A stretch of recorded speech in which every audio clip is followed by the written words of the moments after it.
ሰላም የቻናሌ ተከታዮች እንዴት ናቸው? ደህና ናቸው ወይ? እኔ ያለው እግዚአብሔር ይመስገን። ፈጣሪ አምላክ እንግዲህ በያለንበት ይጠብቀን እያልኩ ሀገራችንንም ኢትዮጵያ ሰላም ያደርግልን። ዛሬ እንግዲህ ሐረግ ድራማ ክፍል 95 ይዤላችሁ መጥቻለሁ። እስከ መጨረሻው ድረስ ተከታተሉ። ሐረግ ድራማ እንግዲህ ያፌት ጥንብዝ ብሎ ሰክሯን እባክሽ የኔ ንግስት ነይ ከበጣ ገቢ አተነስተሽ አትሂጂ ይላታን ኤፍራታ። ኤፍራታ ደግሞ እባክህ ተነስና ክላስ ግባና ተኛ ትለዋለች። ከዛ ያፌት አይ እኔ ከዚህ ትንሽ እንድንቆይ ነው የምንፈልገው ይላታል። ኤፍራታን በመጨረሻ እሺ በቃ ከዚህው አብረን እንቆይ ትለዋለች። ኤፍራታ እንግዲህ ያፌትን ብትጠላው ነይ ከበጣ ገቢ ይላታን። ወደደችም ጠላችም እሺ ብላ ከበጣ ገቡ ገደም ትላለች። ያፌትም እንግዲህ እንቅልፍ ይዞት ተኝቷን። ኤፍራታ ግን በጣም ትናደዳለች። ሌላው እንግዲህ ዲያናና ናታን ናቸው። እንግዲህ አባትሽና ወንድምሽ ምን እያለ ይጠይቃታል ዲያራም እንግዲህ ማም እንዳለችኝ ከሆነ ትለዋለች። ስለዚህ አባቴን የገደለ ወንድሜ ነው ብላ ለእናታ ትነግረዋለች። እና የዳያራ እናት በጣም ሲበዛ ውሸታም ናት። የዳያራን እናት እንግዲህ ዳያራ ወንድሟን እንድትጠላ ነው ያደረገችው። ስለዚህ አባቱን እሱ ሳይሆን የገደለው እራሷ የዳያራ እናት ናት የገደለችው። ናታንም ይደነግጥና ምን እያልሽ ነው ዳያራ ይላታል። ናታንም ተደናግጦ ማለቴ እንዴት ለምን ይገለዋል ይላታል። ዳያራም እናቴ ናት የነገረች ወንድሜ ከአባቴ ሞት በኋላ ነው እንደዚህ የሆነው ትለዋለች። ዳያራም ነገሮች ይመሳሰላሉ፣ አሁን ግን ሁሉም ነገር ያሳስበኛል ትላለች።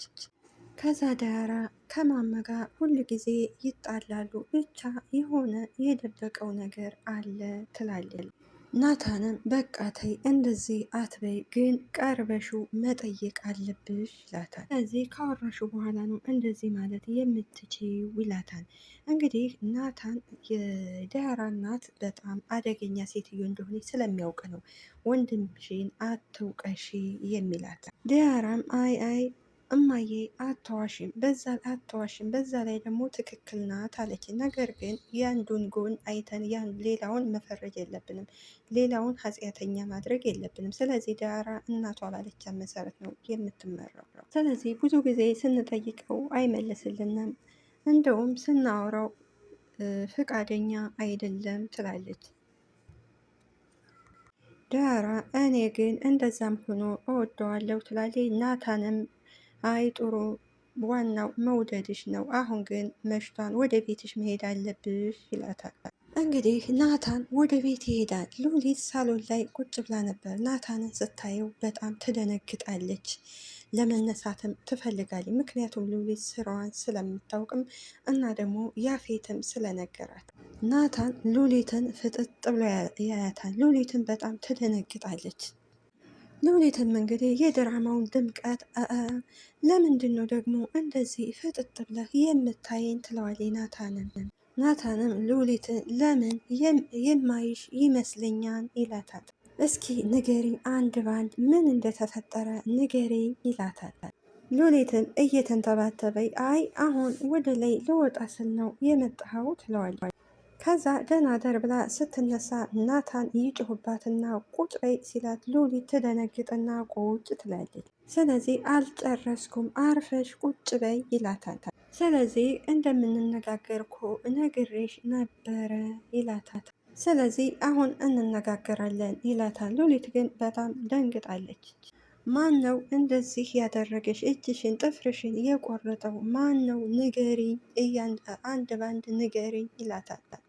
ናታን አሁንም በጩኸት በይ ምን እንደተፈጠረ ንገሪኝ ይላታል። ሉሊት ግን አንገቷን ድፍት አድርጋ ዝም ነው ያለችው። ሉሊት የተጠየቀችው ሌላ የምትመልሰው ሌላ። አይ ምንም የተፈጠረ ነገር የለም፣ ቤዛም ክላሷ ናት ያለችው፣ ኤፍራታም እንደዛው ትለዋለች። ናታን በጩኸት ቆይ ምንድን ነው የምትቀባጥሬው አንቺ ሴትዮ ይላታል። ምንድነው የጠየኩሽ ይላታል። ሉሊትም ቤዚ ጽዮን ልጥራቸው ወይ ትለዋለች። ናታን ከተነሳበት ከሉሊት ጋር ቁጭ በልና አሁን እኔ ሰው ጥሪ ሳይሆን እያንዳንዱ የሆንሽውን ነገር እንድትነግሪኝ እፈልጋለሁ ይላታል። ከዛ ናታን ሉሊት ጸጥ በይ አፍሽን ዝጊና የሆነውን ነገር ብቻ ንገሪኝ ይላታል። ናታንም ምንድነው የሰራሽው ወንጀል? መቼም የሆነ ያለ ምክንያት እንደዚህ አያደርጉሽም። ስለዚህ ንገሪኝ አንድ ባንድ ሴትዮ ይላታል። ከላ ሉሊት እየተደናበረች አይ እንትር ነው ውሻ ነው የነከሰኝ ትለዋለች። ከዛ ናታን ውሻ ነው ያልሽው? ለምን ተዋሻለሽ? እውነቱን ንገሪኝ ይላታል።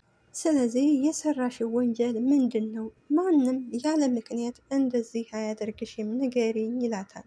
ከዛ ናታን እንግዲህ ሉሊትን እያፋጠጣት ወሬውን ሳይጨርስ እንግዲህ ቤዛ ማን የጠራኝ ናታዬ መታን እንዴ ትለዋለች። ሉሊትም አዎ ናታን ፈልጎሽ ነው ትልና እየሮጠች ወደ ፎቅ ትሄዳለች። ከዛ ሉሊት እየሮጠ ደህና ደሩ ብላ ስትሄድ አቶ ናታን ደግሞ ጥፍሬን ራስህ አስቆርጠህ ማን ነው እንደዚህ ያደረገች ትለኛለህ እንዴ ትላለች። ሉሊት አሁንም አታፍርም የማትረባ ቆይ ምን እንደማደርግ ታየኛለህ ትላለች። ሉሊት እንግዲህ ናታን አሁን አደገኛ መሆኑን አታውቅም። ሉሊት የምታውቀው የበፊቱን ናታን አልቃሹን ነበር የምታውቀው። አሁን ግን ናታን እንግዲህ ከያፌት የበለጠ አደገኛ መሆኑን አላወቀችም። ከዛ ቤዛ ወይ ናቱ በሰላም ነው ወይ የፈለከኝ ትለዋለች። ደግሞስ ሉሊት ምን ሆና ነው እኔ ስመጣ እየተጣደፈች የሄደችው ትለዋለች። ናታንም እየሳቀ ዝም ብላ ነው ማን ነው እንደዚህ ያደረገሽ ብዬ እላታለው ውሻ ነው የነከሰኝ ትለኛለች ይላል። ከዛ በኋላ ቤዛ እየሳቀች ትላለች። ናታንም እየሳቀ እኔ አልጠራውሽም እሷ ናት የጠራችሽ ይላታል። ስለዚህ ለማምለጥ ብላ ነው የጠራች ሲላት ቤዛ ትስቃለች። ከዛ ቤዛ የምን ውሻ ወይ ሉሊት ትላለች። ከዛ ናታን እኔማ እስከ ማገግም ነበር ዝም ያልኳት ነገር ግን የምትናገር አይደለችም ይላል። ከዛ ቤዛም እስኪ ቆይ እኔ እያግባባው ለመጠየቅ እሞክራለሁ ትለዋለች። በዚህ አይነትማ መቼም አትነግረንም ትላለች ቤዛ። ስለዚህ ነገ ከዚህ የባሰ ደግሞ ችግር ልታመጣብን ትችላለች ትላለች። ከዛ ናታን ቤዝዬ ልክ ብለሻን ይላታን። ቤዛም እኔ ምልህ ናቱ ትለዋለች። ለፂ ባለፈው የነገርካት ስለ ኤፍራታ እውነትህን ነው? አሁንም ኤፍራታን አትፈልጋትም ትለዋለች። እና ስለ ኤፍራታ ተስፋ አልቆረጥክም ትለዋለች። ናታንም አሁን በዚህ ሰዓት እንደዚህ አይነት ወሬ አይወራም ይላታል። ቤዛም ተው እንጂ ጊዜው ምን ሆነ ነገሩ ባንዴ ይሆንና ግራ እኮ ተጋባን ትለዋለች። ቤዛ ናቱ አሁን ማንም የለ እስኪ ንገረኝ ትላለች። ነገር ግን ምናልባት ሉሊት ተደብቃ እያዳመጠቻቸው ይሆናል እና አዲስ ህይወት ጀምረሃን ወይ ከኤፍራታ ጋር ተስፋ ቆረኩኝ ትለዋለች። ቤዛም እስኪ አስበው አሁን ኤፉ ደስተኛ የሆነች ይመስልሃን ወይ ትለዋለች። ናታንም መምሰል አይደለም ስለዚህ በህይወቷ ደስተኛ ናት ይላታል። እንደዛ ባይሆን ኑሮ ከህይወቷ እንደወጣ አትፈልግም ነበር ይላታል። ስለዚህ ምን እንደተፈጠረ እንኳን ደጋግሜ ጠይቄያት ነበረ እሷ ግን ምንም ልትነግረኝ አልቻለችም ከኔ ህይወት ውጣ ነው ያለችኝ ይላል። ከዛ ናታን ታውቂያለሽ አይኔን እያየች ነበረ እንደማትፈልገኝ የነገረችኝ ይላታል። ተይኝ እስኪ ይህን ርዕስ ባታነሹ ነው የሚሻለኝ ይላል ናታን። ከዛ ቤዝ እሺ በቃ ብዙም አላስጨንቅህም፣ ነገር ግን ብዙ ነገር የለፋበት ፍቅር ነው እሱን እንዳትረሳ ትለዋለች። ከዛ በኋላ ናታን ቆይ ቤዝ የት ሄዳ ነው? ከመጣሁ አንስቼ አላየኋትም የት ሄዳ ነው ይላታል። ከኤፍራታ ክፍል ነበረች ትለዋለች። እሺ በቃ እኔ እሷን ሂጄ ላያት ፂን ወደ ፎቅ ሄድና ለያት ይላታል። ናታን ወደ ፂ ክላስ ይሄዳን። ፂ ወንድሜ ትለዋለች። እና እኮ ስትገባ እያየሁ ነበር ትለዋለች። ናታንም እና ካየሽኝ ለምን አልመጣሽም? ከዚህ ብቻሽን ምን ታደርጊያለሽ? ይላታል። ከዛ ናታንም ፂ ደህና ነሽ አይደል ሲላት አዎ ደህና ነኝ ወንድሜ ትለዋለች። ራሴን ለማዳመጥ ፈልጌ ነው ትለዋለች። ስለዚህ አንተ ምንም አታስብ፣ የተፈጠረ ነገር የለም ትላለች ፂ። ናታንም እንዴት አላስብ፣ እንደዚህ ተክዘሽ እያየውሽ፣ ስለዚህ ሲከፋሽ ይከፋኛል፣ ስትስቂ ደግሞ እስቃለሁ ይላታል ናታን። ፂም ሁሉ ነገር አቅሜ በላይ ሆኗን ወንድሜ፣ ስለዚህ ምን ማድረግ እንዳለብኝ የት እንደሚሄድ እንኳን አላቅም። ቆይ ለምንድን ነው ይህ ሁሉ ነገር እየተፈጠረ ያለው? ስለዚህ ችግሮች እየተደራረቡብኝ ነው ያለው፣ ሁሉ ነገር አቅሜ በላይ ሆኗን ትላለች ፂ። ከዛ ፂ ታለቅሳለች ከወንድሟ ጠጋ ብላ። ናታንም ግራ ይገባዋል። ናታን እንግዲህ ፂ ፍቅር ውስጥ እንደገባች አላወቀም ነበር በፊት። ነገር ግን አሁን ፂ በጣም ቢንያምን እንደምታፈቅረው ገብቶታል። ናታንም እባክሽ አታልቅሺ፣ ለምንድን ነው የምታለቅሽው? እኔ የማላውቀው የተፈጠረ ነገር አለ ወይ? እባክሽ ይላታል። ብዙ የማላውቃቸው ስሜቶች ይሰሙኛል፣ አሁን ተረጋግቻለሁ ስል መልሶ ደግሞ ይፈጠራል ትላለች። በዛ ላይ ደግሞ እናትና አባቴ ናፍቀውኛል፣ ግን መቼ ነው የሚመጡት? ትላለች። ናታንም በድንጋጤ ያው ሲሻለው ይመጣሉ ይላታል። ከዛ ናታን ለምን አትተኝ ይላታል። ፂም እሺ ወንድሜ አንተም ተኛ ደክሞሃል ትለዋለች። ሌላዋ እንግዲህ ኤፍራታ ናት። ኤፍራታ በአሁኑ ሰዓት እንግዲህ አርግዛለች። ያረገዘችው እንግዲህ ወይ ከናታን ነው ወይ ደግሞ ከያፌት ነው።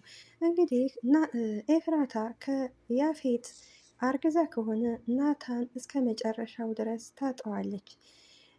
ከናታን አርግዛ ከሆነ ደግሞ ያፌት ከቤት ያባራትና ያሰበችው ያቀደችው አላማዋ በሙሉ ይከስርባታል።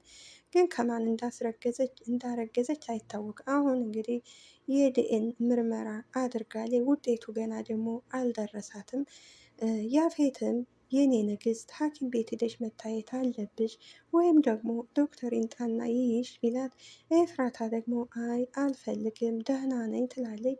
ያፌትም ደግሞ ያው ስራ ትጀምሪያለሽ ስላላት ብሏታል። በስራ በመስራቷ በጣም ደስ ብሏታል። ነገር ግን በመሀል ላይ ያው ስላረገዘች እሱ አሁን ግራ አጋብቷታል። ከዛ ኤፍራታ ወደ ዶክተር ትደውላለች። ዶክተሩም ውጤቱ ዛሬ ይደርሳል ብለሽ ነው ይላታል። አይ ትንሽ ራሴን ስላመመኝ ነው ትለዋለች። ግን ያው ውጤቱ ምን ያህል ቀን ይቀረዋል ብላ ስትጠይቀው ውጤቱ ትንሽ ቀኖች ይቀሩታል ይላታል። ራሴን ላልሽው ደግሞ ነይ ቶሎ ታይና መድኃኒት ይታዘዝልሻል ይላታል።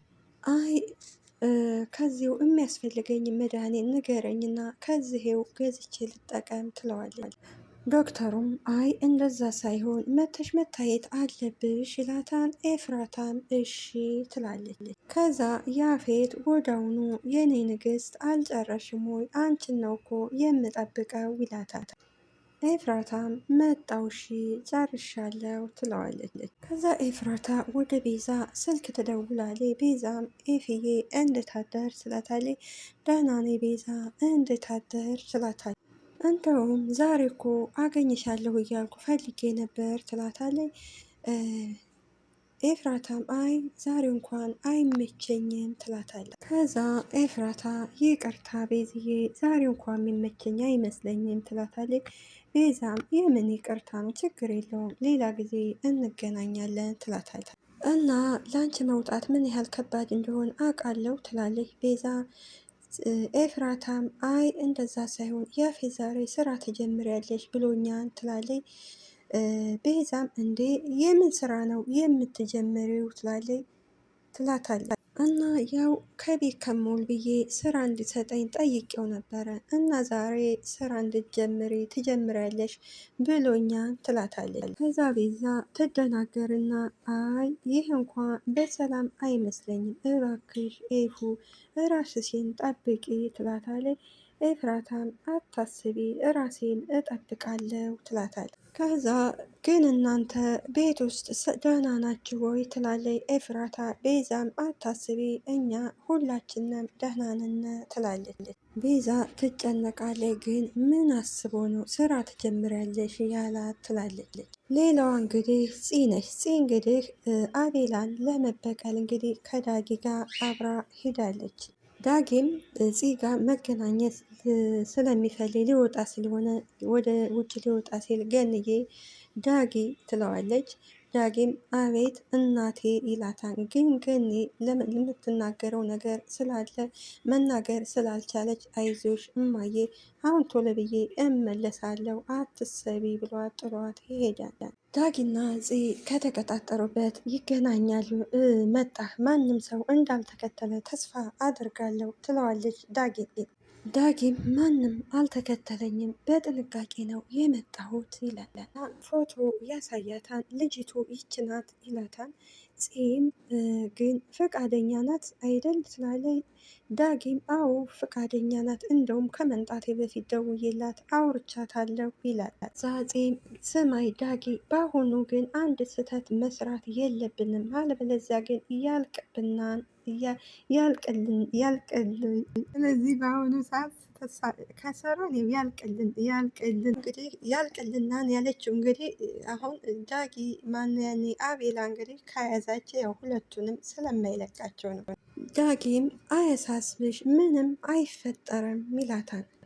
ዳጊም ያው ልጅቷ ተስማምታለች ከእንግዲህ በኋላ በጥንቃቄ ካደረግነው ምንም ነገር የሚፈጠር የለም ይላል። ፂም በንደት አይ ሁሉን ነገር በደንብ ነው የምናደርገው ትለዋለች። እስኪ አሁን ፂ ሰለሞን ማን እንደሆነች እናያለን ትለዋለች። ፂ አንተ ብቻ ቦታውን በደንብ አስተካከል እና ሰዎቹን ደግሞ እነማን እንደሆኑ በደንብ ንገራቸው ትለዋለች። ዳጊም እሺ ይልና ብቻ አንቺ ሰዎቹን በደንብ አዘጋጂ ይላታል። ፂም ግን አሁን ከእንግዲህ በኋላ በዚህ ስልክ መደዋወል የለብንም ምናልባት ሊጠለፍ ይችላል፣ ደግሞም ቤት ስትሆን አናወራም ትለዋለች። ዳጊም አዎ እውነትሽን ነው አንደዋወልም ይላታል። ቤዛም በቃ የልጅቷን ፎቶ ለእኔ ላከልኝ እና ያገኘውን በሙሉ ለእኔ ትልክልኛለህ ትለዋለች። ዳጊ እባክህ ስትወጣና ስትገባ በደንብ እየተጠነቀክ ነው ትለዋለች። ስለዚህ ማንም ሰው ሊያይህ አይገባም። ዳጊም እሺ ችግር የለውም ይላታል። ሌላው እንግዲህ ወደ ያፌት ወደ አገታቸው ወደ ሴቶቹ ስንሄድ እንግዲህ አንደኛዋ ሴት እንግዲህ ሰው አገኘሁ ብላ ሙታ እባክህ ተገድጄ ነው አስወጣኝ ትለዋለች። ለካ ያ ሰውዬ እንግዲህ አንደኛው የያፌት ተላላኪ ነው። ያን ነገር እንግዲህ ሂዶ ለያፌት ነግሮን ነበረ እና እንግዲህ ልጅቱ እንድትቀጣ ተወስኖባታል። እና ሲሄድ እሱ ማን ነው ባለፈው የተናገረው ብሎ ታሪኩ ሲናገር ከዛ ሁሉም ሂዊን ጨምሮ ሁሉም በጣም ይፈራሉ። ወደ ሉሊት ስንመጣ ሉሊት ብቻዋን እያወራች እያለ ፂ ትመጣል። እንዴ ደግሞ አንቺ የት ሄደሽ ነው እንደዚህ ብለሽ ትላታለች ፂን። ከዛ ፂ ምን አገባሽ ይመለከተሻል ወይ ብላ ትነግራታለች።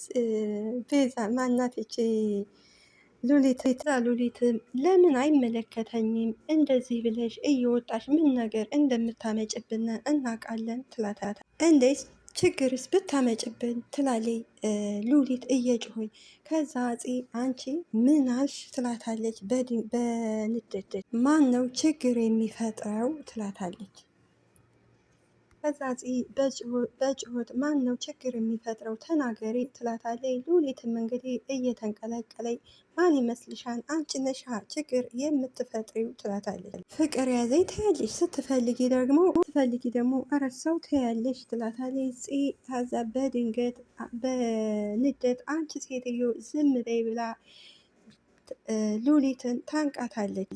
ስለዚህ ለምን ከዛ ፂ እንግዲህ ያው በቀል ስላለባት ንደት ለምንድን ነው አንቺ ሴትዮ ዝም ስትባይ ዝም ማትይው ብላ እንግዲህ ሉሊን ትደበድባታለች። ሉሊት እንግዲህ አረ ቤዛ ድረሽልኝ ደበደበችኝ እያለች ትጮኋለች። በመጨረሻ ሰዓት እንግዲህ ቤዛ ትመጣለች። እናንተ ልጆች አናዳችሁ ልገሉ ነው እንዴ? ምን እየሆናችሁ ነው? ትላለች። ከዛ በኋላ ቤዛም ፂ ቆይ ምንድን ነው አለባበስሽ? ትላለች። ፂም እንግዲህ ትናደዳለች። ከዛ ሉሊት ወደ ቤዛ ጠጋትና ቤዝዬ ይሄውልሽ ይህ አለባበስሽ ምንድን ነው ብዬ ስጠይቃት ነው ትላለች። ጺም አንቺ ሴትዮ ዝም በይ ዛሬ ትላታለች። ካለበለዛ አፍሽን እዘጋዋለሁ ትላለች ቤዛ። ኧረ አንቺ ሴትዮ ኧረ ተረጋጊ ጺ ምን ሆነሽ ነው ትላታለች። ጺም በንደት እየሮጠኝ ወደ ክላሷ ትገባለች። ማናት ቤዛም ጺን ተከትላት ወደ ፎቅ ትሄዳለች። ሉሊትም ወይ ፈጣሪ ወይ እርዳኝ ከዚህ ጋ ነው አጋጭሻለሁ ያለችን ቆይ ካስታወሰች ግን ምንድን ነው ማድረግ የሚገባኝ ትላለች። ከዛ በፊት ግን እኔ የሆነ ማድረግ አለብኝ ትላለች ቤዛ። እንግዲህ ከፂ ክላስ ትገባና ፂ ምን ሆነሽ ነው ግን በሰላም ነው ወይ ትላታለች። ፂም አዎ በሰላም ነው ቤዛ ትላለች።